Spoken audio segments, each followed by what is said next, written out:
America ने Iran के 3 प्रमुख परमाणु ठिकानों फोर्डो, नतांज और नस्फाहन पर हवाई हमले किए हैं, जिससे मध्य पूर्व में तनाव चरम पर पहुंच गया है। न्यूयॉर्क टाइम्स की रिपोर्ट के मुताबिक ये हमले स्थानीय समय के मुताबिक रात 2:30 पर हुए, जिसमें अमेरिकी B-2 स्टिल्थ बॉम्बर्स ने 30,000 पाउंड के बंकर बस्टर बमों का इस्तेमाल किया। राष्ट्रपति डोनाल्ड ट्रंप ने social media platform truth social पर हमले को बेहद सफल बताते हुए कहा कि हमने ईरान के परमाणु कार्यक्रम के दिल पर वार किया है। सभी विमान सुरक्षित हैं और अब शांति का समय है। ईरान ने इन हमलों की कड़ी निंदा की है और कहा है कि वॉशिंगटन को इसके परिणाम भुगतने होंगे। ईरानी विदेश मंत्रालय ने चेतावनी दी है कि अमेरिकी हस्तक्षेप सभी के लिए खतरनाक हो सकता है। वहीं इस बीच रूस के राष्ट्रपति पुतिन ने ईरानी विदेश मंत्री से मुलाकात की है। वहीं ईरान का सबसे बड़ा व्यापारिक पार्टनर चीन के इस युद्ध में कूदने पर भी कयास लगने लगे हैं। बता दें कि ईरान और इजराइल के बीच जारी युद्ध में अमेरिका की एंट्री ने तीसरे विश्व युद्ध की आशंकाओं को और ज्यादा हवा दे दी है। अमेरिका द्वारा ईरान के परमाणु ठिकाने पर हमले इजराइल ईरान युद्ध के 9वें दिन हुए, जो 13 जून को इजरायली हमलों के साथ शुरू हुआ था। इससे पहले इजराइल ने ईरान के परमाणु और सैन्य ठिकानों को निशाना बनाया, जिसमें 9 परमाणु वैज्ञानिक और कई कमांडर मारे गए हैं। इजराइल के विदेश मंत्री गिदोन सार ने दावा किया कि इन हमलों ने ईरान के परमाणु हथियार बनाने की क्षमता को 2-3 साल पीछे धकेल दिया है।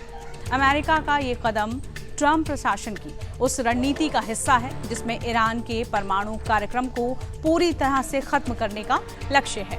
एक रिपोर्ट के मुताबिक ट्रंप ने पिछले 2 महीने में ईरान के साथ कूटनीतिक बातचीत की कोशिश की, लेकिन तेहरान ने इजरायली हमले रोकने तक बातचीत से इनकार कर दिया।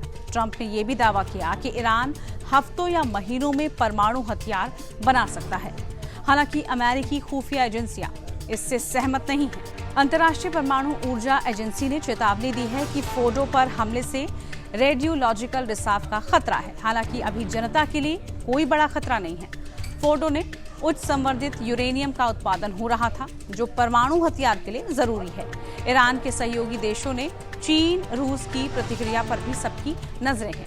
ईरान को उम्मीद थी कि हमले की स्थिति में ये देश उसका साथ देंगे, लेकिन दोनों ने अभी तक सैन्य हस्तक्षेप से साफ इनकार कर दिया है। हालांकि रूस ने कूटनीतिक रूप से ईरान का समर्थन जरूर किया है और चीन ने क्षेत्र में शांति की अपील की है। विश्लेषकों का ये भी मानना है कि अगर युद्ध बढ़ा तो ये सुपर पावर अप्रत्यक्ष रूप से शामिल हो सकते हैं, जिससे वैश्विक युद्ध का खतरा और ज्यादा बढ़ जाएगा। रूस के सरकारी समाचार चैनल पर पुतिन ने क्या कहा, सुनिए। ईरान के खिलाफ यह पूरी तरह से अकारण आक्रामकता है, जिसका कोई आधार और कोई जायज वजह नहीं है। मुझे बहुत खुशी है कि आप आज मॉस्को में हैं। इससे हमें इन सभी कठिन मुद्दों पर चर्चा करने और साथ मिलकर यह सोचने का मौका मिलेगा कि आज की स्थिति से कैसे बाहर निकला जाए। ईरान के विदेश मंत्री ने कहा है कि उनके देश के रूस के साथ बहुत करीबी और दोस्ताना संबंध है और ये रिश्ते अब रणनीतिक रूप ले चुके हैं। अराजकी ने यह भी कहा कि इजराइल और अमेरिका के हमलों ने अंतर्राष्ट्रीय नियमों और मानदंडों का उल्लंघन किया है। इस साल की शुरुआत में रूसी राष्ट्रपति पुतिन और ईरानी राष्ट्रपति मसूद के बीच एक रणनीतिक साझेदारी समझौता भी हुआ था।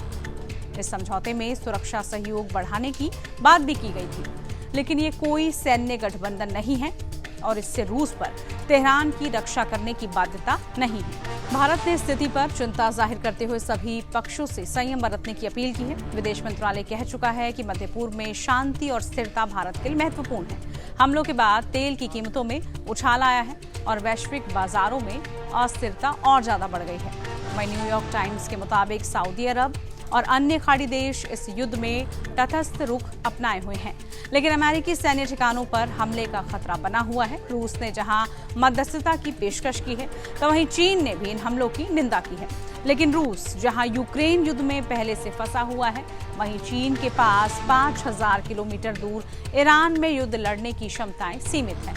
लिहाजा फिलहाल रूस या चीन इजराइल ईरान युद्ध में सीधा कूदेंगे ऐसा लगता तो नहीं है, और अगर ऐसा हुआ भी तो तीसरा विश्व युद्ध सिर्फ आशंका नहीं, वाकई दुनिया के लिए एक वास्तविक खतरा बन सकता है।